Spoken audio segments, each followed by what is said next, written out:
सर्व मान्यवरांचं या ठिकाणी संस्था तसेच कोल्हापूर माध्यमिक विद्यालयातर्फे सर्वांचं या ठिकाणी स्वागत करतो. आणि या कार्यक्रमाचं अध्यक्षस्थान सन्माननीय हरिश्चंद्र राणे, निवृत्त रिझर्व्ह बँक इंडिया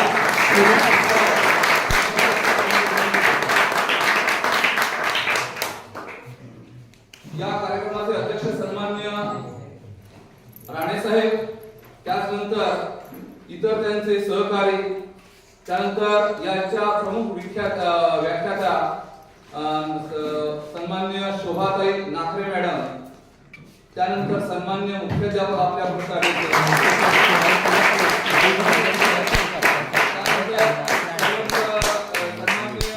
सन्माननीय अनंत चव्हाण साहेब, सहकार्य संस्थेचे इतर त्यांचे सहकारी सर्व यांचं या ठिकाणी मनपूर्वक आमच्या शाळेतर्फे आणि संस्थेतर्फे स्वागत करतो. त्यानंतर कोर्ले धालोली माध्यमिक विद्यालय अशा कार्यक्रमांचं नेहमीच आयोजन करत असतं. आपले कैलासवासी सिगो तोरसकर साहेब यांच्या पवित्र स्मृतीस विनम्र अभिवादन करून तसेच सरस्वती मातेला पवित्र अभिवादन करून या ठिकाणी या कार्यक्रमाची सुरुवात करावी दीप प्रज्वलनाने, असं मी मान्यवरांना आणि अध्यक्षांना विनंती करतो की त्यांच्या हस्ते दीप प्रज्वलन करून या कार्यक्रमाचे सरस्वती पूजन करून या कार्यक्रमाचं उद्घाटन करावं. अंधाराकडून प्रकाशाकडे नेणारा जो दीप आहे तो आपण या ठिकाणी प्रज्वलित करत आहोत आणि विद्येची देवता सरस्वती माता या ठिकाणी यांचं वंदन होत आहे. श्री सरस्वती नमः.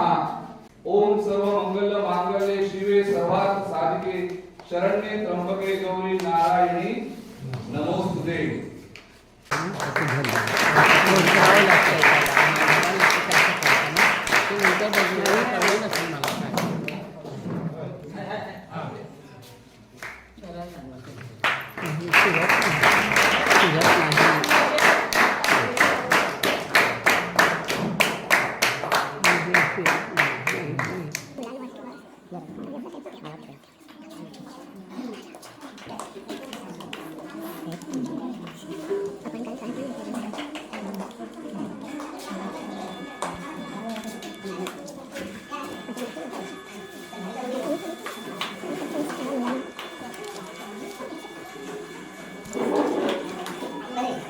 विद्यार्थी प्रकारे सादर करताय. सर्वांनी शांततेने त्याचं श्रवण करायचं आहे. सुरू.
Thank you.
थोडक्यात मी ओळख करून देतो.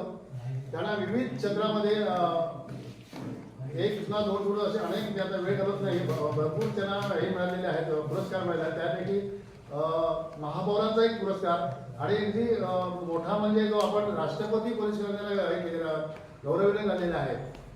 हिंदी, संस्कृत आणि मराठीमध्ये त्यांचं MA मध्ये मास्टरी केलेली आहे.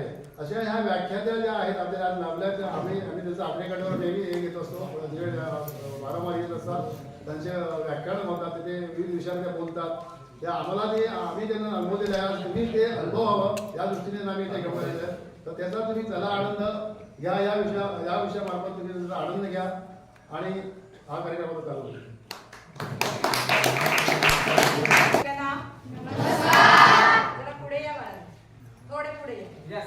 पुढे आनंदाचा श्वास घ्यायचा. काय घ्यायचंय? मी बोलायचंय मोठ्याने. आनंदाचा श्वास. रोज दुःखाचा घेता आता एक वेगळा करायचा. बघा मी वस्तू दाखवते, आधी मी दाखवते मग तुम्ही करायचंय. हा काय करायचं?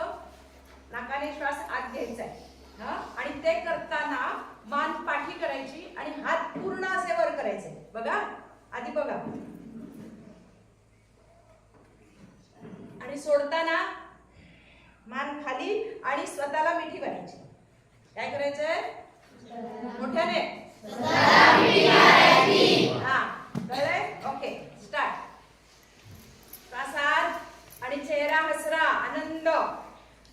श्वास सोडा, मान खाली, चेहऱ्यावर आनंद. 3 वेळा करायचंय. परत एकदा हात वर, आनंद. सगळ्यांनी आपण एक करूया मोठ्याने पण. मान खाली, श्वास सोडा, आनंद चेहऱ्यावर, हसू. मान खाली म्हणजे इथे लावायचे फक्त हलवटला. हा शी. चला पुढे तिसऱ्यांदा. खाली, श्वास सोडा, चेहऱ्यावर आनंद. मान अशी नाही खाली घालायचे. ए दादा अशी नाही घालायचे, फक्त हलवटी लावायचे इथे. आणि स्वतःला मिठी मारायची अशी अशी हाताच्या वर. बघा म्हणायचं कसं आहे बघ. हा व्हेरी गुड. ठीक आहे. काय केलं आपण? काय केलं असं करून? इंग्लिशमध्ये ब्रेथ ऑफ जॉय असं म्हणतात. काय म्हणतात? Breath of joy. कशासाठी केलं? कशासाठी केलं? स्वतःवर प्रेम करायचं. आनंद घेण्यासाठी आधी स्वतःवर प्रेम करायला पाहिजे. मी स्वतःला आवडला पाहिजे. नाही तर आरशात बघितल्यानंतर काय देवाने त्याला छान दिलं, त्याला छान दिलं, मला कसं दिलं असं वाटतं की नाही? सगळ्यांना वाटतं की नाही? वाटतं. नाही वाटलं तरी वाटतं. रंग, उंची, ठीक आहे. पण आहे त्यात आपल्याला काय पाहिजे? आनंद पाहिजे.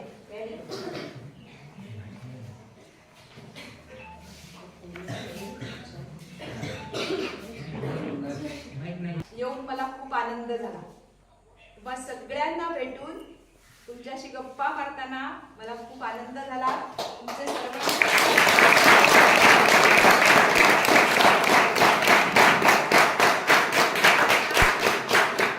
सरांनी सांगितलं शाळेचा निकाल 100% लागतो. शाळेत नवनवीन उपक्रम करतात सर. मी नंतर तुम्हाला एक छान टिप देईन. आणि इनोव्हेटिव्ह काहीतरी करतात. तुम्ही भाग्यवान आहात. आणि दुसरंही कारण आहे, तुम्ही सगळेजण माझे भाग्यवान छोट्या दोस्तांनो. तुम्हाला सगळ्यांना नमस्कार. इतके छान सहकार्य व्हावं मिळणं आणि असे छान शिक्षक आणि तुमचे सगळे सहकारी शिक्षक, तुम्ही सगळे मित्रमैत्रिणी खूप छान आहात आणि तुम्ही भाग्यवान आहात. कारण तुम्ही निसर्गाच्या सान्निध्यात राहताय. आमच्यासारखे सिमेंटच्या जंगलात राहत नाही, म्हणून तुम्ही खूप भाग्यवान आहात. आणि तुम्हाला असं सारखं वाटत असेल ना मुंबईला जावं, किती छान आहे तिथे, लिफ्ट असते, यावं असते. परंतु तुम्हाला गंमत सांगते की इथे राहून काय करता येतं असं जर मनात आलं तर माझी एक नातेवाईक असलेली खारेपाटण इथली एक मुलगी, तिचं आडनाव आहे माइंडकर. ती जर्मन भाषेची अनुवादक आहे. अनुवादक माहितीये ना, ट्रान्सलेटर, भाषांतर करणारं. जर्मन भाषा शिकलेली आहे ती. आणि खारेपाटणला राहूनच तिने हे सगळं केलेलं आहे. आणि आत्ता ज्या वेळेला जर्मनीचं शिष्टमंडळ आलं होतं तेव्हा त्या सगळ्या लोकांनी आम्हाला अनुवादक म्हणून हीच मुलगी हवी आहे असं सांगितलेलं आहे. म्हणजे संस्कृतमध्ये एक श्लोक असा आहे की यद्यपि खदिरारण्ये गुप्तो वस्तेहि चंपको वृक्षः तदपि च परिबलम अतुलम दिशी दिशी कथयेत समीरणातस्य. डोक्यावर गेलं ना? सांगते. खैर म्हणजे जो पानाचा कात असतो ना, त्या वृक्षाच्या अरण्यात त्याला श्वास काही नसतो, हे नसतं, काही गंध नसतो. त्या ह्याच्यात एखादं सोनचाफ्याचं झाड असेल, जर सोनचाफ्याचं झाड असेल तर त्याचा सुगंध वारा दिशांना सांगत सुटतो. म्हणजे ज्याच्याकडे गुणवत्ता असेल, ज्याच्याकडे अभ्यास करण्याचं आणि ध्येय गाठण्याची प्रवृत्ती असते, त्याचा गंध सगळीकडे पसरतो, असा लपून राहत नाही. आणि तसं तुम्हाला सोनचाफ्यासारखं सुगंध देत राहायचं आहे. ह्याच्यासाठी आज मी आलेले. तुमच्या सगळ्यांचं स्वागत. आपण एक छान पहिल्यांदा आणि असं लांब चेहरा करून मी काही मोठं तत्वज्ञान सांगणार नाही. तुमच्याशी गप्पा मारायला मी आलेली आहे. आणि पहिल्यांदा आधी ज्यांनी छान स्वागत गीत म्हटलं आणि ज्यांनी तबल्याची आणि संवादिनीची, हार्मोनियमची साथ केली, त्यांच्यासाठी एकदा दाद देऊया.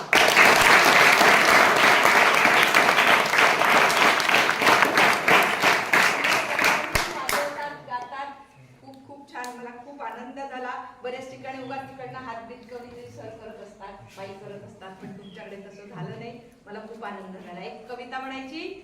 हा, सगळ्यांनी ताट बसा छानपैकी. तुम्ही सगळ्यांनी काय म्हणायचं? मी म्हणेल ती ओळ म्हणायची नाही. तुम्ही काय म्हणायचंय? गणपती बाप्पा, गणपती बाप्पा म्हणा.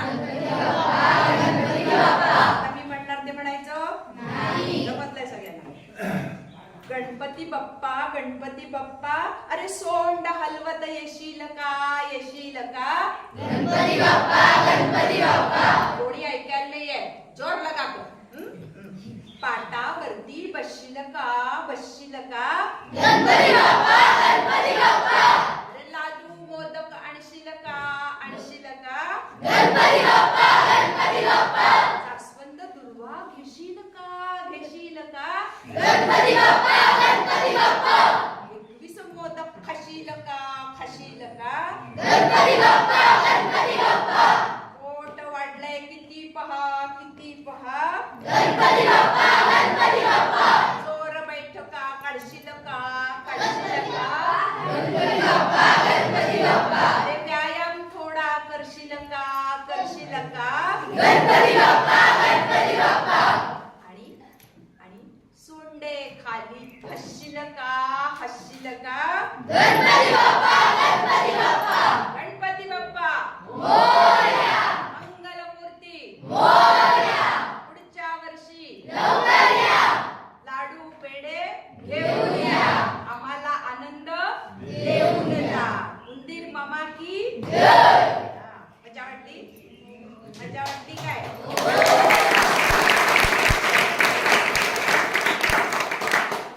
आता तुम्ही सगळे त्यातल्या त्यात थोडी मोठी मुलं आहात, म्हणून तुम्हाला एक छान कविता सांगते. तुम्हाला एक उत्तर देणार ना? दुसरे ज्ञानपीठ पुरस्कार तिसरे विजेते कवी कोण माहितीये? तिसरे ज्ञानपीठ, मोठ्या कोणीही सांगायचं नाही. तिसरे ज्ञानपीठ पुरस्कार विजेते मराठीचे कवी, मराठीतले कवी जे आमच्या मुंबईचे आहेत. कोणाला नाव नाही. ते असे ना सदरा लेंगा घालायचे आणि दुधी भोपळे, पडवळ, वांगी अशी मोठ्या जोड जोड भाज्या घेऊन यायची उंच. कोणाला माहितीये? स्वप्नात पहिली राणीची बाग, राणीची बाग, हत्तीच्या पाठीवर बसलाय नाग. माहितीये कविता? नाही बा, ती कविता त्यांची आहे. बरं ठीक आहे, मी नाव सांगते. त्यांचं नाव आहे विंदा करंदीकर. म्हणा विंदा करंदीकर. हा, त्यांची एक मिनिट मॅडम, एक मिनिट मध्ये डिस्टर्ब करतो. चला. हे विंदा करंदीकर, आम्हाला अभिमान आहे. हे मुंबईचे नाही, हे माझ्या या मातीचे.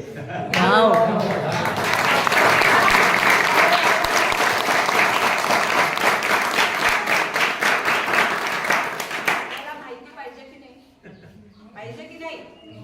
हा, बरोबर ना? मी मुंबईचे अशासाठी म्हटलं कारण त्याचं उत्तर नंतर बराच पुढे सकाळ मुंबईत मुंबई. गेला. आमच्या बांद्र्याला साहित्य होय, होय. संस्थेमध्ये राहायचं. हा, ठीक पण आहे. मी एक जन्म आणखी काय त्यांची एक कविता म्हणणार आहे. कोल्होबाने काढली सर्कस नवी. तुम्ही म्हणायचंय की नाही? लोक ऐकणार? कोल्होबाने काढली सर्कस नवी, सर्कस नवी. अहो सगळेच म्हणतात बघायला हवी, बघायला हवी. माणसांची नक्कल करतात खेचरे, बोलतात एक आणि करतात दुसरे. सशाच्या पाठीवर चढतो हत्ती. बघा काय लिहिलंय? सशाच्या पाठीवर चढतो हत्ती आणि मालवतो चंद्राची बत्ती. सिंह करतो सगळ्यांवर कडी, मुंगीच्या डोक्यावर मारतो उडी. काय वाटलं? माकड करताय विदूषक मस्ती, आपल्या शेपटीशी करताय कुस्ती. बघायला हवी, बघायला हवी, सर्कस नवी, सर्कस नवी. आवडली?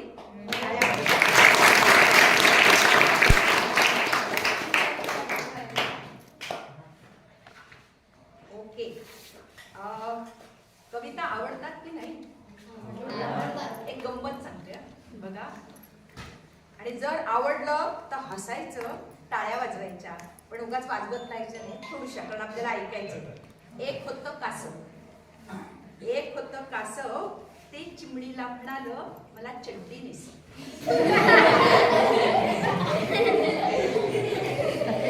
एक होता बैल, एक होता बैल. तो चिमणीला म्हणाला माझी चड्डी झाली सैल. हो, आजोबा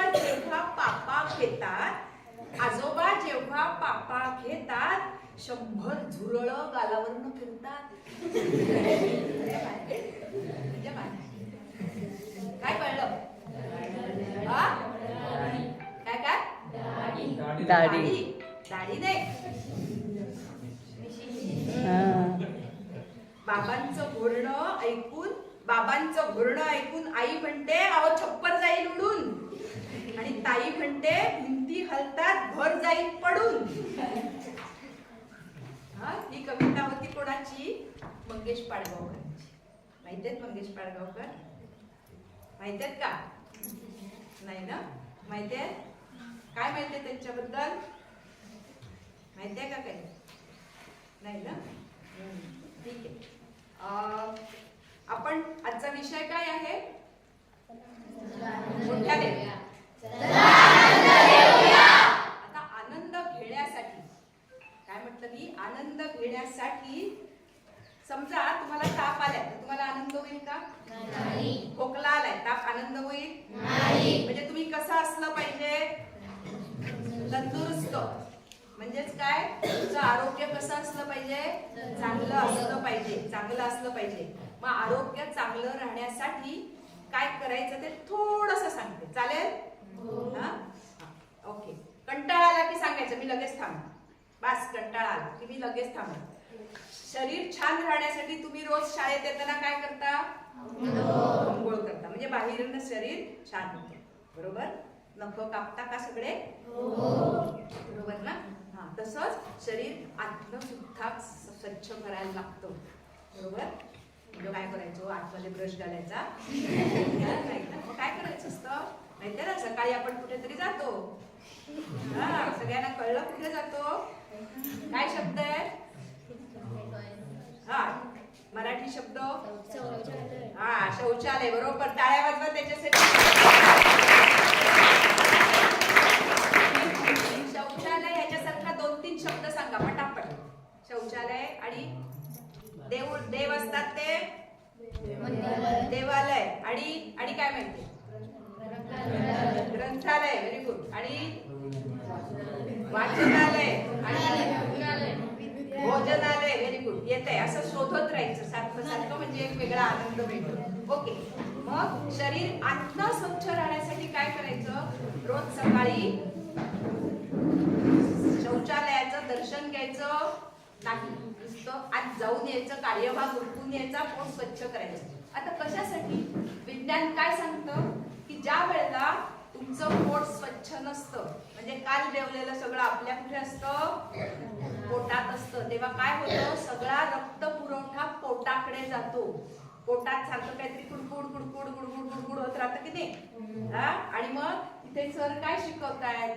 त्याच्याकडे लक्ष राहत नाही. मग त्याच्यासाठी काय करायचं? त्याच्यासाठी काय करायचं सांगते. ज्यांना आहे मला माहितीये, मी हात वर करायला सांगणार नाहीये. मग समजा जर तुम्ही शाळेत आल्यानंतर तुम्हाला पोटात गडबड झाली आणि जायला लागलं की अर्धा तास अभ्यासाचा गेला की जी फुकट. बरोबर ना? आणि शिवाय तोपर्यंत लक्ष राहत नाही. आणि जेव्हा तुमची रोज जायची सवय नसते तेव्हा काय होतं? ज्यांना चष्मा नसतो त्यांना चष्मा लागतो. आणि आता तुम्ही मोठे होणार आहात, सगळे मोठे होणार ना? मग तेव्हा इथे काय येतात? पिंपल्स येतात. माहितीये? आपल्या मराठीत आपण पिंपल्स म्हणतो, पण इंग्लिश मध्ये त्याला तारुण्य पिटिका म्हणतात. पण त्या येतात. पण ते येण्याचं महत्वाचं कारण म्हणजे तुमचं पोट स्वच्छ नाही. म्हणून पोट स्वच्छ राहण्यासाठी काय करायचं सांगू? सोपे उपाय. आणि जेव्हा तुमच्याकडे कोणीतरी वक्ता येतो तेव्हा तुमच्याकडे कागद पेन्सिल पाहिजे लिहायला. नाही तर इकडनं गेलं आणि इकडनं गेलं. आता तुमच्या लक्षात कसं राहणार? मी काय सांगितलं? विंदा करंदीकर लक्षात राहील? सर विचारणार आहे. हा, तुमच्याकडे कागद पेन्सिल पाहिजे. आता राहू देत, पण जेव्हा तुमच्याकडे कोणीतरी बोलायला येतं तेव्हा तुमच्याकडे टिप्पण काढण्यासाठी वही पाहिजे. कळलं का? लक्षात राहील? कारण जेव्हा कोणीतरी बोलायला येतो तेव्हा त्याची अनेक वर्षाची तपश्चर्या असते. वाचन केलेलं असतं, ते तेवढ्या 1 तासामध्ये बोलत असतो. तर त्याच्यासाठी काय करायचं असतं? बघा, रात्री झोपताना थोडस अर्धा पाव कप दूध किंवा गरम पाणी घ्यायचं आणि त्याच्यात 1 चमचा तूप घालायचं आणि ते रोज प्यायचं रात्री. ज्यांचं पोट सकाळी साफ होत नाही त्यांनी, आणि बाकीच्यांनी केलं तरी सुद्धा चालेल. आणि पोळी किंवा भाकरीचं पीठ भिजवताना त्याच्यामध्ये 1 चमचा 2 चमचे तुमचं पीठ किती असेल त्याप्रमाणे त्यात कॅस्टर ऑइल म्हणजेच काय, कोणाला माहिती शब्द? मोठ्याने सांगायचं नाही. एरंडेल तेल. घड्याळ येतात दुधावर घातलं की, तर ते एरंडेल पिठात घालायचं आणि मग पाणी घालून भिजवायचं. ते घालायचं. जर 2-4 महिने हे ओळीने रोज केलं की आपोआप तुमची पोटाची तक्रार नक्की दूर होईल. शिवाय आंघोळ करताना आंघोळीच्या आधी आपलं नाक, आपले डोळे स्वच्छ करायचे, म्हणजे दिवसभर नाकात बोटं घालावी लागत नाही. या वाईट सवयी आहेत, लक्षात ठेवा. आपल्याला कोणी हे शिकवत नाही म्हणून सांगितलं. दुसरी गोष्ट आहे, तुम्ही सगळे सकाळी ब्रश करता? कशाने करता? ब्रशने करता. कधीतरी हे आपला इथे भाग असतो त्याला आत काय म्हणतात? त्याला हिरड्या. कधीतरी हिरड्याला हात फिरवता का? हिरड्या स्वच्छ करता का? नाही ना? नाही करत. नाही ना? नाही म्हणा ना, हरकत काय आहे त्या. म्हणून आजपासून, आज घरी गेल्यानंतर हिरड्या स्वच्छ करायच्या.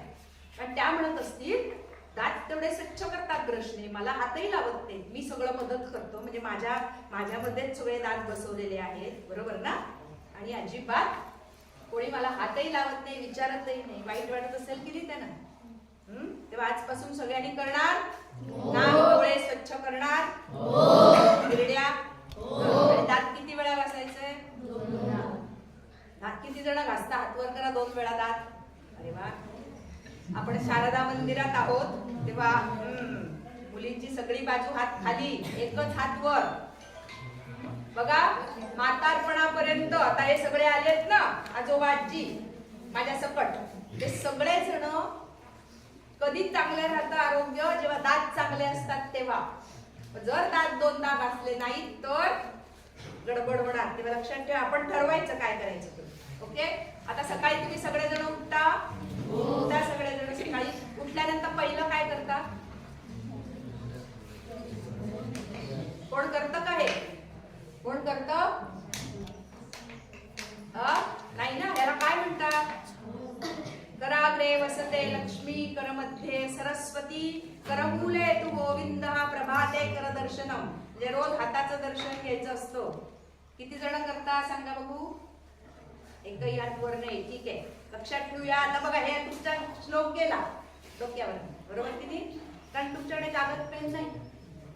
लक्षात ठेवूया परतच्या वेळेला. परंतु ज्या वेळेला आपण सकाळी अंथरुणातून उठतो त्या वेळेला जमिनीवर पाय ठेवतो. ह्याला काय म्हणतात? जमिनीला भूमी. दुसरा शब्द मातृभूमी, बरोबर ना? म्हणजे आई, मातृभूमी. मग तिच्या अंगावर आपण पाय ठेवतो, मग तिला काय म्हटलं पाहिजे? आपण आपल्या आईच्या अंगावर पाय ठेवतो नाही, आपण तरी ठेवतो, पर्याय नाहीये म्हणून. त्याला काय म्हणतात? क्षमस्व म्हणायचं तिला. आता मी संस्कृत श्लोक सांगत नाही, फक्त लक्षात ठेवा की उठला की, आणि जर गुगल शोधता की नाही, मोबाईल किती जण बघता? हात वर करा. खोटं नाही बोलायचं, मला माहितीये. सगळ्यांनी हात वर करा. चालते सगळ्यांनी. मुली लाजू नका. हा, बरोबर. मग गुगल वर हे शोधायचं की उठल्यानंतर कोणता श्लोक म्हणतात. आता मी जो पहिला शब्द सांगितला तर तुम्ही शोधू शकता. समुद्र वसने देवी हा पहिला शब्द आहे त्याचा. ठीक आहे, आपण तिला रोज म्हणायचं काय? मला क्षमा कर, मी तुझ्या अंगावर पाय ठेवतोय. म्हणजे मनात थँक्स, कृतज्ञता भाव येतो, नाहीतर मीच मोठा शाणा आहे. ओके, ठीक आहे. पुढे आता तुमचं स्वयंपाकघर घरातलं आहे. सगळ्यांच्या घरी स्वयंपाकघर आहे. स्वयंपाकघर नसेल, किचन असेल. ही एक छान मोठी प्रयोगशाळा आहे. पटतंय? नाही ना? पण किचन ही खूप छान प्रयोगशाळा आहे. इथे खूप छान प्रयोग करता येतात, आनंद घेता येतो. तुमच्यापैकी कोणी सांगा मला दही लावले?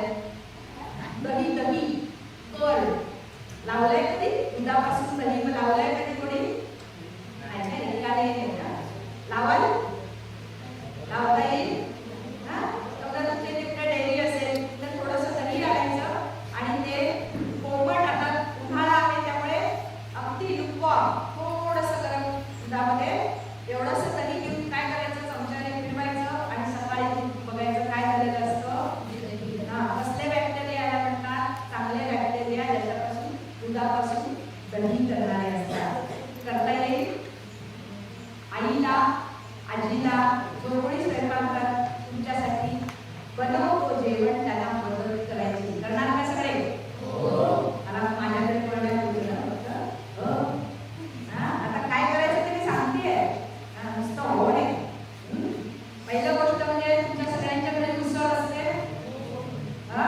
उसळ असते का कडधान्याची उसळ तिला मोड आणतात कोणी कधी भिजवले मोड आणायला भिजवलेस तू तू मान हलवतोय तो हा भिजवले कधी तुम्ही भिजवले व्हेरी गुड टाळ्या वाजवा त्या ताईने भिजवले काय करते आमना पटकी आहे बोल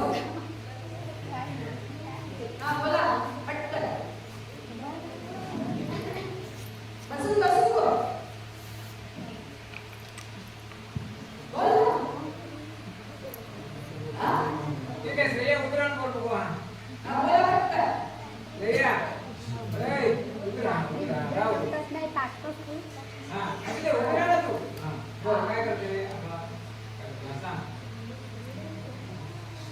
अरे काय करतो ते सांग ती काय करते नाही असं मला ऐकायचं होतं जरा. हा रात्री भिजत घालते. हा उलट ते म्हणायचं उलट हा बोली भाषेतला शब्द जरा भिजत घालतो हा मग काय होतात ते मोठे होतात मग काय करायचं सकाळी फडक्यामध्ये बांधायचं हा? फडक्यामध्ये बांधायचं फडक्यामध्ये बांधायचं व्हेरी गुड फडक्यामध्ये घट्ट बांधून ठेवायचे आणि मग काय होतं त्यांना मोडायचा मोड येतात व्हेरी गुड काळ्या वर्णाने जे असतं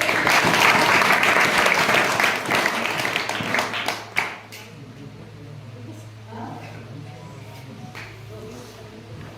माईक नको घेऊ ठीक आहे ठीक आहे सगळ्यांना मोड काढायला येतील स्वतः करायचंय भिजत आधी धुवायचं कडधान्य सगळं पाडून टाकायचं नाही आणि आता सगळं पाडून टाकायचं आणि मग भिजत घालायचं बांधून ठेवायचं पण ते आता कविता म्हणत नाही आता माझी पुडी तर होते वाल भिजत घातले काल असं मी म्हणते पण आपण पुढे जाऊया त्यानंतर तुमच्या सगळ्यांच्या घरी इडली डोसा ढोकळा करतात नाही करत आता तुम्ही आईला शिकवायचं तुम्ही आईला शिकवायचं गुगलवर शोधता येईल इडलीचं पीठ कसं करायचं काय घालतात माहितीये इडलीसाठी उडदाची डाळ आणि तांदूळ तुमच्या सगळ्यांच्या घरी आहे आणि मग आता तुम्ही आईला सांगायचं कसं करायचं सांगणार सगळे हा. आणि एक प्रयोग काय करायचा की रात्री समजा तुम्ही मिक्सर मधनं ते पीठ करून ठेवलं सकाळी काय होतं माहितीये का आमतं आणि काय होतं ऊन वरती येतं मग आधी किती होतं ते कागदाचं छोटंसं गमने लावून ठेवायचं या भाताचा कण लावून त्याला कागदाला इथपर्यंत होतं पातेल्यामध्ये समजा इथपर्यंत आहे आणि मग दुसऱ्या दिवशी किती फुगलं एवढं फुगलं किती इंच फुगलं मोजता येईल कराल सगळे जितकं पीठ छान आंबेल आणि आता उन्हाळ्यात छान आंबतं जितकं पीठ छान आंबेल तितके इडली छान डोसा छान होतो आता दुसरं सांगा की गॅस चूल शेगडी स्टोव न वापरता काय करता येतं पटकन आपल्याला अजून बोलायचंय बरोबर काय करता येतं खायचं गॅस चूल शेगडी न वापरता म्हणजे इंधन न वापरता उष्णता न वापरता आपण काय करू शकतो कुठची रेसिपी बनवू शकतो बरोबर टाळ्या वाजवा त्यांच्यासाठी आता एकतरी उत्तर पाहिजे आणि काय करता येईल व्हेरी गुड टाळ्या वाजवा त्यांच्यासाठी आणि आता तुम्हाला एक गंमत सांगते बरेच पाककृती आहेत ज्या करता येतात टक्कू करता येतं टक्कू खिरमट करता माहिती आहे बरं मी सांगते कैरी पीठ कैरीचं साल काढून टाकायचं आवडत असेल तर ते ठेवायचं आणि त्याचे बारीक तुकडे करायचे त्याच्यामध्ये कच्चा कांदा घालायचा मिरची पावडर घालायची मीठ घालायचं आणि घरात आपण स्वयंपाकाला तेल वापरतो ना ते तेल असं होतं गरम बिरम करायचं गॅस शिवाय आहे त्यामुळे तेल घालायचं आणि ते कालवून पाणी सुटलं की नाही आम्ही म्हणतो टक्कू म्हणा बघू टक्कू कराल सगळे आता तरी हो म्हणाली आता तुम्हाला एक गंमत सांगते की तुमच्या इथल्या कोकणातली एक मुलगी करोनामध्ये एक अशी स्पर्धा होती की अशी स्पर्धा होती की गॅस शिवाय म्हणजे इंधना रेसिपी बनवायची. तर त्या मुलीला संपूर्ण महाराष्ट्रात पहिलं बक्षीस मिळालं. त्या मुलीला ऐकायला येत नाही, त्या मुलीला पहिलं बक्षीस मिळालं. तिने काय बनवलं सांगू? You can't imagine. Krackjack biscuit माहिती सगळ्यांना? क्रॅकजॅक बिस्किटाची ट्रेन बनवली. काय बनवलं? क्रॅकजॅक बिस्किटाची त्याला गाजराची चाकं लावली आणि त्याच्यात मालगाडी बनवली, म्हणजे ट्रेन म्हणजे. आणि त्याच्यामध्ये 4 बिस्किट बनवून असा डब्बा झाला ना तयार मालगाडीचा. त्यामध्ये मोड आलेली कडधान्य घातली, एकामध्ये उकडलेला मका घातला, एकामध्ये काय असेल घातली? काय असेल पौष्टिक? काय असतं? गाजराचा किस, कांद्याचे तुकडे, सॅलड करतो ना ते सॅलड घातलं आणि अशी ट्रेन बनवली तिच्या रेसिपीला. आणि व्हिज्युअल व्हिडिओ, त्याला पहिलं बक्षीस मिळालं. टाळ्या वाजवा त्या मुलीसाठी. रुची गोताळ, कदाचित तुमची कोणाची नातेवाईक असू शकते. तिच्या याला पहिलं बक्षीस मिळालं, कडधान्याची ट्रेन. करता येतं आपल्याला. आता सर म्हणाले आमच्या शाळेत सगळी मुलं इनोव्हेटिव्ह करतात काहीतरी. म्हणजे सर करतात तर तुम्हाला यायला पाहिजे की नाही? हो की नाही? मोठा आवाज. आता ओके. तुम्ही सगळे बाजारात जाता? काय कुठे जाता? कोणाकडे जाता? दुकानात जाता. आणि समजा तुमची छत्री नाही, चप्पल तुटली तर कुठे जाता? चांभाराकडे जाता ना. लगेच नवीन घेतो नाही, दुरुस्त करून घेतो ना. तर ज्या वेळेला तो चांभार मोची दुरुस्त करत असतात ते काका, त्यावेळेला आपल्या डोळ्याच्या कॅमेऱ्याने त्याचा फोटो काढायचा, मोबाईलने नाही. आपल्या डोळ्याच्या कॅमेऱ्याने त्याचा फोटो काढायचा, त्याचं घरी येऊन चित्र काढायचं आणि त्याने काय काय केलं, कसं कसं केलं, त्याच्याकडे काय काय हत्यारं होती, त्याचं 5-10 वाक्यामध्ये वर्णन करायचं. निदान आठवड्यातनं एकदा तरी असं कुठच्याही गोष्टीचं वर्णन करा, लिहून काढा. तरच पुढे कदाचित इथे विंदा करंदीकर एखादे वि. स. खांडेकर होतील.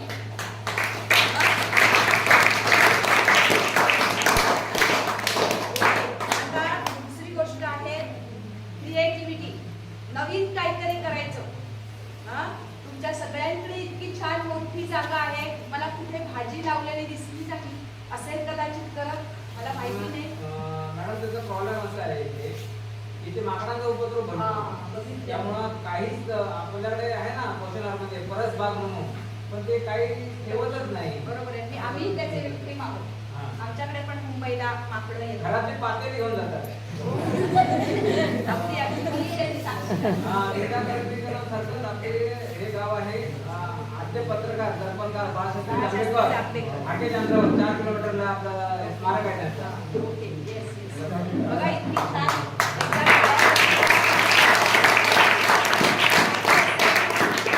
पत्रकार दिनाला दरवर्षी बाळशास्त्री जांभेकरांच्या नावाने एका पत्रकाराला पुरस्कार दिला जातो.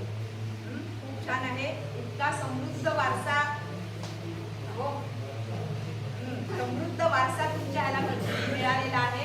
मंडळाला थांबू का? इधर तोड देतो. माधुरी दीक्षित माहितीये का? माधुरी दीक्षित माहितीये का? फोटोत न हो, ओळखत नाही. माहितीये ना? नाही माहिती. अरे आवाज येते तुमचा, नाही माहिती. एक अभिनेत्री आहे, हम दिल काय ते मैंने प्यार किया सिनेमातले काम करणारी वगैरे अनेक सिनेमात तेजाब वगैरे.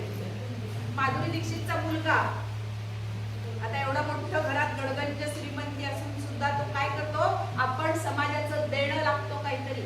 तो त्याने काय केलं, 1 वर्ष 6वी-7वीतला असलेला मुलगा, त्याने एकदा 1 वर्षभर केस कापले नाही, केस वाढवले आणि नंतर ते केस कापून कुठचा तरी एक आजार असतो त्याच्यामध्ये केस जातात. माहितीये कोणता? कॅन्सर. सगळ्याकडे काही गोष्टी सेम असतात.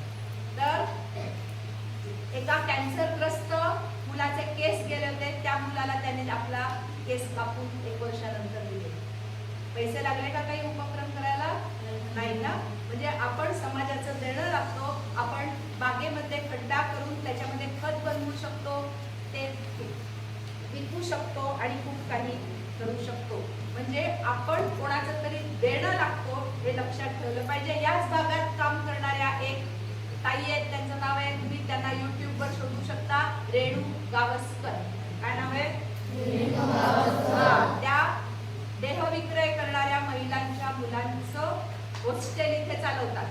वेताळ बांबर्डेला, म्हणजे इथे जवळपास असेल. वेंगुर्ला. हा, वेंगुर्ल्याला. तर त्यांनी त्यांच्या लहानपणीची एक आठवण अशी सांगितली की आम्ही सगळे चाळीत राहायचो असे, म्हणजे एका पुढे एक खोल्या असलेली घरं. एका सकाळी आमच्या पुढे चहा यायचा, आई द्यायची चहा, त्या चहात दूधच नसायचं. त्याचं कारण मग आम्हाला कळायचं की आमच्या शेजारची मावशी बाळंतीण झाले आणि आमच्या चहाचं दूध मावशीला प्यायला दिलेलं असायचं. म्हणजे आपल्यातलं थोडं दुसऱ्याला देणं ही आपली संस्कृती आहे आणि ती आपण पाळली पाहिजे असं मला वाटतं. तुम्ही पण थोडं का होईना, माहितीये मला की आपण सगळे श्रीमंत नाही आहोत, तरी सुद्धा करायला हरकत नाही. पुढची गोष्ट, आपल्या सगळ्यांना मोबाईल आवडतो ना? हा, आता मला सांगा की तुम्ही मोबाईलवर काय शोधता, काय बघता? हा? काय बघता? युट्यूबवर काय शोधता? रील्स ना? रील्स बघता की नाही? बरोबर. 1 तास तुम्ही समजा 1 तास मोबाईल बघितला, हा? एका तासानंतर विचारलं काय बघितलं? उत्तर आहे असतं का उत्तर? काही नाही. रिकाम्या डोक्याने बघता, रिकाम्या डोकं घेऊन संपवता. आता मी लक्षात ठेवा, संपूर्ण जगामध्ये डोळ्यांचे एक डॉक्टर प्रसिद्ध आहे. कोणाला नाव माहिती नसेल, माहितीये कोणाला? वाचत नाही पेपर. त्यांचं नाव आहे डॉक्टर तात्याराव लहाने. म्हणा, डॉक्टर तात्याराव लहाने. जगातले मोठे डॉक्टर आहेत ते आपल्या मुंबईत राहतात. त्यांनी आता एकदा मी माझ्या व्यासपीठावर माझ्या बरोबर होते, त्यांनी सांगितलेली गोष्ट सांगते. त्यांच्याकडे ते ज्या वेळेला माझ्या शेजारी ते बसलेले होते, त्यांनी उभं राहून मुलांना सांगितलं, सगळ्या आयांना वडिलांना सांगितलं की माझ्याकडे आता 7 मुलं ऍडमिट आहेत, त्यांना दोन्ही डोळ्यांनी दिसत नाही. छान दिसत होतं पण आता दिसत नाही. याचं कारण जास्त मोबाईल बघितला. तुम्हाला जर असं आता काठी घेऊन चालायला लागणार आहे त्यासाठी मुलांना, जर तुम्हालाही तेच हवं असेल तर तुम्ही खुशाल मोबाईल बघावा. कारण त्याच्यातनं जे रेज येतात त्यांनी तुमचा रेटिना खराब होतो, पडदा खराब होतो आणि सगळ्यात गडबड होते आणि इथे काहीच नसतं. दुसरी गोष्ट, माझ्या बरोबर काम करणाऱ्या एक बाई आहेत, त्या एका शाळेच्या डायरेक्टर आहेत. त्यांनी आता सांगितलेली अनुभवलेली म्हणजे मुलाची सांगितलं, तो मुलगा ऍडमिट आहे आता, त्याला सतत फिट्स येतात, मी उभाच्या उभा आडवा खाली पडतो. याचं कारण मोबाईल. अशी कितीतरी उदाहरणं आहेत. माझ्या शेजारी 2 वर्षाची मुलं आहेत, त्यांना 12 नंबरचा चष्मा आहे. किती नंबर? 12. म्हणजे सोडा वॉटरची बाटली असते ना तेवढा जाड. कारण त्यांना सातत्याने मोबाईल दाखवला जातो. जेवताना पण हातात मोबाईल नसेल तर आ करत नाही. तुम्ही ठरवा, इकडे 0 होतं डोक्यात, काहीही उपयोग होत नाही. जर तुम्हाला मोबाईल बघायचा असेल तर बघायचा, पण त्याचा उपयोग नवीन काहीतरी करायला. तुम्हाला आता सगळ्यांना माहिती आहे आता कसली टंचाई आहे असं म्हटलं जातं सारखं. कसली? बरोबर, मोठ्याने गॅसची. तुम्हाला माहितीये का की एका मुलाने गॅस कसा बनवलाय वाचलं युट्यूबवर? हे शोधा ना. एका युवकाने IIT मध्ये काम करणाऱ्या सहस्रबुद्धे नावाच्या एका मुलाने, आपण जे भाज्यांची सालं, देठ ही सगळी जी जमीन असतो ना असतात त्याच्यापासून गॅस निर्माण केला आणि आतापर्यंत त्याने 1000 सिलेंडर्सचा गॅस वाचवलेला आहे. अनेक घरात जोडणी दिलेली आहे. आपण असं काही करू शकतो, पण हे वापरायला लागतो. त्याच्यासाठी नुसतं मोबाईल बघून काही बघा, मोबाईल थोडा वेळ बघा, पण त्याच्यातनं त्याचा उपयोग काहीतरी झाला पाहिजे. रील बघून काही उपयोग होतो असं वाटतं? ओके, ठीक आहे. आता पुढचा मुद्दा आहे, तुम्ही सगळे आई बाबांकडे मागत असता का सारखं काहीतरी? हो. वही संपली, पेन संपलं, शर्ट फाटला, मागता की नाही? आता मला सांगा की तुम्ही आई बाबांना काय देता? आई बाबा सारखं देतात तुम्हाला, बरोबर? तुम्ही काय देता आई बाबांना? सांगा बघू, काय देता? काय देऊ शकता? आई बाबांना आनंद केव्हा होतो? आनंद घेऊया आहे ना आपला विषय. मग आनंद केव्हा होतो आई बाबांना? परीक्षेत भोपळा मिळाला की होतो? मग केव्हा होतो आई बाबांना? चांगले मार्क मिळवले की. स्पोर्ट्स मध्ये बक्षीस मिळालं की वाईट वाटतं? नाही ना. मग आर्ट किंवा क्राफ्ट करण्यामध्ये पहिला नंबर आला तर वाईट वाटतं? नाही ना. मग सांगा ना की कशाने आनंद होतो? तुम्ही चांगलं काहीतरी केलं तर आई बाबांना आनंद होतो. आणि दुसरी गोष्ट, शनिवार रविवारी तुम्हाला काहीतरी देणार आहे काम, कराल का सगळे? सर आहेत का साक्षी? मी सरांना फोन करून विचारणार आहे की किती जण करतात मी सांगितलेली गोष्ट. शनिवार रविवार मी काहीतरी काम सांगणार आहे, कराल? आवाज येत नाही मला. जरा सगळे सरळ बसा बघू सगळे. काय करायचं? शनिवारी शुक्रवारी रात्री दूध संपलेलं असतं ना घरातलं पाण्याचं, त्या पातेल्यामध्ये कणिक भिजवायची. हा हात मागे, डावा हात, म्हणजे ह्या हाताने पाणी घ्यायचं, दोन्ही हाताने भिजवायची नाही. स्वच्छता ठेवून कॅस्टर ऑइल घालायचं, सुक्या पिठात एरंडले तेल घालायचं, मग असे सांगितलं ना. आणि कणिक भिजवायची आणि भिजवताना पाणी थोडं घ्यायचं, आईला विचारून पहिल्यांदा घालायचं. आणि नंतर तो अमेय बोलत नाही तर माझ्याशी त्याचा राग काढायचा. त्याने मला मारलं होतं एकदा, बरोबर की नाही? त्याचा राग काढायचा. किंवा सानिका म्हणाली कसं कसं करतो, त्याचा राग काढायचा. जरा हस ना बाई, हसायला काही हरकत नाहीये, पैसे नाही पडत. तर तो सगळा मनातला राग काढायचा, आईला मस्त पळीत भिजवून द्यायची आणि एक पोळी शेवटची उभी करायची. आणि मग नुसती पोळी केली की झालं नाही. काय शोधायचं पोळीमध्ये? पोळी केली तर तुम्ही सगळे मोठे आहात, महाराष्ट्राचा, भारताचा, जगाचा तिन्ही नकाशे समोर ठेवायचे. आणि आपली पोळी कुठच्या राज्यासारखी झाली, कुठच्या देशासारखी झाली म्हणता येईल? येईल का? येईल? कोणाचा आवाज येत नाही. बर, आईला म्हणता की नाही सगळे, आई तुला लॅपटॉप मधलं मोबाईल मधलं काही कळत नाही.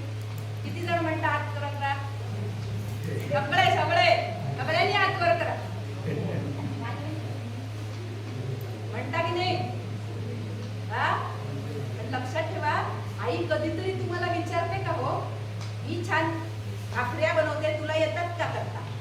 मी चांगलं ते काय काळ्या वाटाण्याचं सांबार बनवते, तुला येतं का करता? विचारते आई कधी? नाही ना. मग आई आपली गरीब असते स्वभावाने, म्हणून उत्तर देते. म्हणून एक लक्षात ठेवायचं, आई काय म्हणते माहितीये का नेहमी तुम्हाला? लक्षात ठेवा, बाळा आभाळाहून उंच होशील, पर्वताहून ताट, भल्या भल्यांचे मुजरे घेत चालत असशील वाट, कुणी पूजा देखील करतील मानून तुला देव, पण आई तुझ्यापेक्षा मोठी हे मात्र नेहमी ध्यानात ठेव.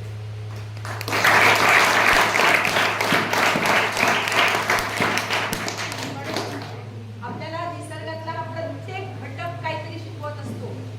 स्वतः उन्हात राहता तुम्ही झाडं, छाया मन्यस्य कुर्वन्ति, आपल्याला सावली देतात झाडं. किती छान शिकवतात झाडं. प्रत्येक झुणक्या किती छान शिकवतात, सरळ रांगेत चला, वेडे वाकडे धावू नका. सगळे प्रत्येक घटक आपल्याला काही ना काहीतरी शिकवत असतो, पण आपण फक्त बघायला पाहिजे. तर तुम्हाला एका चित्रकाराची गोष्ट सांगते. त्या चित्रकाराला विचारलं की काय रे, तुला लहानपणी किती छान कागद, एवढं श्रीमंत असशील ना तू, म्हणून तू आज एवढा मोठा चित्रकार झालास. तेव्हा त्याने सांगितलं, माझी आई, माझं घर मातीचं होतं, मला वडील नव्हते. आई रोज काम करायची, धुणी भांडी. आई रोज मातीची भिंत सारवून जायची, मी काठीने त्याच्यावर चित्र काढायचो. आई आली की म्हणायची, बाळा किती छान काढणार चित्र. आणि मग मी झोपून जायचो, सकाळी परत आई मातीने सारवून जायची. एवढंच दिलं. आणि म्हणून आणखीन एका चित्रकाराला विचारलं एकदा, तो चित्रकार खूप मोठा होता, त्याला विचारलं, त्याला मुलाखत होती त्याची, कुठे? तुरुंगामध्ये. तुरुंगात बोलवलं होतं. तुरुंगात कोण असतं? कैदी असतात, चुका केलेले, गुन्हे केलेले लोक असतात, तिथे बोलवलं होतं. आणि गंमत अशी की तो चित्रकार आणि त्याचं नेहमी एक चित्र असं प्रसिद्ध होतं. म्हणजे विराट कोहली म्हटलं की काय तुम्हाला आठवतं? पुस्तक आठवतं? नाही. मग काय आठवतं? क्रिकेट आठवतं. तसं तो चित्रकार म्हटला की एक छान बाळ असं असायचं त्याच्यासोबत, त्याने काढलेलं चित्र. तर त्या तिथे गेल्यानंतर त्याच्यात मुलाखत झाली आणि मग एक कैदी म्हणाला मला बोलायचंय तुमच्याशी. तर म्हणाले बोला. तर म्हणाले तुला एकट्याशी बोलायचंय. तर तो म्हणाला की तुमच्या फोटो सोबत जे बाळ असतं ना तो बाळ मी आहे. म्हणाल मग अरे मग तू इथे कसा तुरुंगात कसा? तो म्हणाला मी 3 खून केले. किती? 3 खून केले. का बरं? त्याचं कारण म्हणजे वाईट संगत. वाईट संगत जर लहान वयात वाईट संगत लागली की मोठेपणी असे हातून गुन्हे होतात. म्हणून नेहमी मैत्री करायची कोणाशी? हुशार, शहाण्या, आदर्श आणि कष्ट करणाऱ्या मित्राशी आणि मैत्रिणीशी मैत्री करायची. किंवा कोणाशी करायची ते जरा वेळाने सांगते. आणि दुसरी गोष्ट म्हणजे मैत्री कराल परंतु आपलं ध्येय पक्क पाहिजे. मला कोण व्हायचंय? विराट कोहली व्हायचंय ना? हरकत नाही. भीमसेन जोशी म्हणजे गायक. त्यांची गोष्ट सांगते. लहान असताना कर्नाटकातला हा छोटा बाळ होतो. 3 वर्षाचा होता तेव्हा मशिदीत बांग व्हायची. तर ते ऐकून सूर तो तिकडे चालत असा रांगत त्या दिशेने जायचा आणि मशिदीत जायचा. आणि एकदा लग्नाची वरात आली. त्या वरातीत जो बेंडबाजा होता त्याच्या मागनं हा 4 वर्षाचा होता मुलगा गेला सुरांच्या मागे आणि तिथे झोपून गेला. आणि मग त्याला पोलीस स्टेशनात नेलं वगैरे. आणि नंतर कर्नाटकातला हा मुलगा उत्तर प्रदेशात गेला आणि सुरांच्या धासापायी त्याने जो भात खाणारा होता तिथे कधीच भात मिळाला नाही, काहीच मिळालं नाही. सकाळी पहाटे 4 वाजता थंड पाण्याने थंडीत आंघोळ करायची. आणि एवढं करून त्यांनी कष्ट करून भारतरत्न पदवीपर्यंत गेले ते पंडित भारतरत्न भीमसेन जोशी. टाळ्या वाजवा जरा.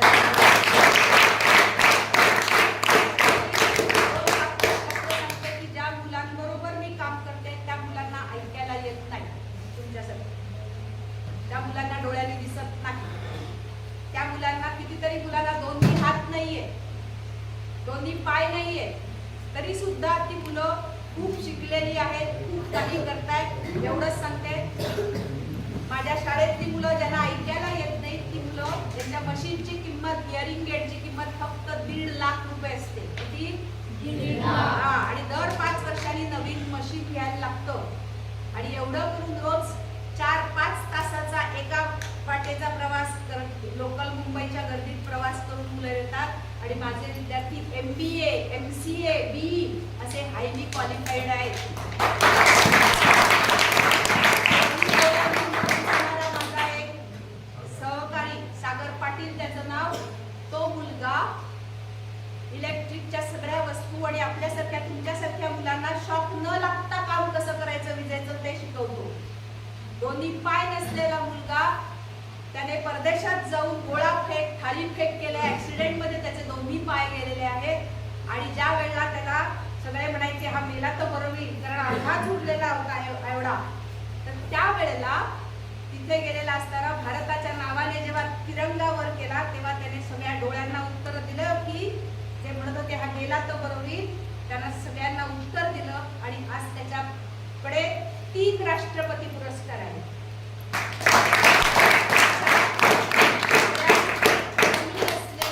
मुलांमध्ये मी काम करते. मला वाटतं मग अशी मी पहिलं म्हटलं माझ्या भाग्यवान बालदोस्तांनो, तुम्ही भाग्यवान आहात की नाही? जरी लहान याच्यात राहत असलात तरी निसर्गाच्या सान्निध्यात राहताय. खूप काही आनंद घ्या. आणि शेवटी एक कविता तुमच्या बरोबर म्हणायची की नको? पुढे थांबूया सर. हा, कविता म्हणायची आणि थांबूया आपण. ओके. तुमच्यासारखा एकदा वारा, तुम्हाला माहिती ना मध्यंतरी ऑनलाईन शाळा होती ना तुमची, तसा एकदा एक वारा म्हणाला आईला. काय म्हणाला? नवीन मोबाईल. तो पण म्हणतोय नवीन मोबाईल आणशील का मला? ऑनलाईन शाळेत घालतेस का मला? कोण म्हणालो? वारा आईला म्हणाला. खूप पाऊस पाडायचाय मला, ऑनलाईन शाळेत घालतेस का मला? तू म्हणणार ऑनलाईन शाळेत घालतेस का मला? म्हणणार ओके. आभाळाचा स्क्रीन स्वाईप मी करीन, मी ढगांचे आकार पाहून मी घेईन, काळ्या ढगात घुसायचंय मला, दोरी थेंब बघायचेत मला, ऑनलाईन शाळेत घालतेस का मला? नवीन मोबाईल आणशील का मला?